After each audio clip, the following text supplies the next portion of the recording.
ನೇರವಾಗಿ ಪ್ರಶ್ನೆ ಕೇಳ್ತೀನಿ ಸರ್. ರಾಜಣ್ಣ ಅವ್ರಿಗೂ ಡಿ ಕೆ ಶಿವಕುಮಾರ್ ಅವ್ರಿಗೂ ಸರಿ ಹೊಂದೋದೇ ಇಲ್ಲ ಅಂತ ಹೇಳಿ ಅನೇಕರು ಮಾತನಾಡ್ತಾರೆ. ಅನೇಕ ಪ್ರಸಂಗಗಳು ಕೂಡ ಅದಕ್ಕೆ ಪೂರಕವಾಗಿ ನಡೆದು ಹೋಯ್ತು. ನಿಜಾನ ಡಿ ಕೆ ಶಿವಕುಮಾರ್ ಅವ್ರಿಗೂ ರಾಜಣ್ಣ ಅವ್ರಿಗೂ ಎಣ್ಣೆ ಸೀಕೆಕಾಯಿ ಸಂಬಂಧ? ನನಗೂ ಡಿ ಕೆ ಶಿವಕುಮಾರ್ ಅವ್ರಿಗೂ ಯಾವುದೇ ವೈಯಕ್ತಿಕ ವಿರೋಧಾಭಾಸಗಳು ಇಲ್ಲ. ಕೆಲವೊಮ್ಮೆ ಸೈದ್ಧಾಂತಿಕವಾಗಿ ನಮಗೂ ಅವ್ರಿಗೂ ವ್ಯತ್ಯಾಸ ಇದೆ, ಇಲ್ಲ ಅಂತ ನಾನು ಹೇಳೋದಿಲ್ಲ.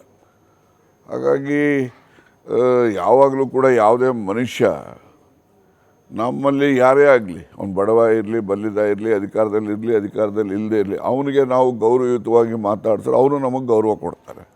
ನಾವು ಅವ್ರಿಗೆ ಗೌರವ ಕೊಡದೇ ಇದ್ದರೆ ಅವನು ಯಾಕೆ ನಮಗೆ ಗೌರವ ಕೊಡ್ತಾರೆ? ನಾವ್ಯಾಕೆ ಗೌರವ ನಿರೀಕ್ಷೆ ಮಾಡಬೇಕು?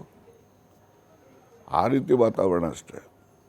ಅಂದರೆ ಡಿ ಕೆ ಶಿವಕುಮಾರ್ ಅವರ ರಾಜಕೀಯ ನಡವಳಿಕೆಗಳಲ್ಲಿ ಇನ್ನೂ ಸುಧಾರಣೆ ಆಗಬೇಕು ಅನ್ನೋದು ನಿಮ್ಮ ಅನುಭವ, ಹಾಗೆ ಹಿರಿತನದ ಅಬ್ಸರ್ವೇಷನ್? ನನ್ನ ಅನುಭವ, ನನ್ನ ಹಿರಿತನದಲ್ಲ, ಜನ ಹೇಳ್ತಕ್ಕಂಥದ್ದು ಬದಲಾವಣೆಗಳು ಆಗಬೇಕು ಅಂತೇಳಿ.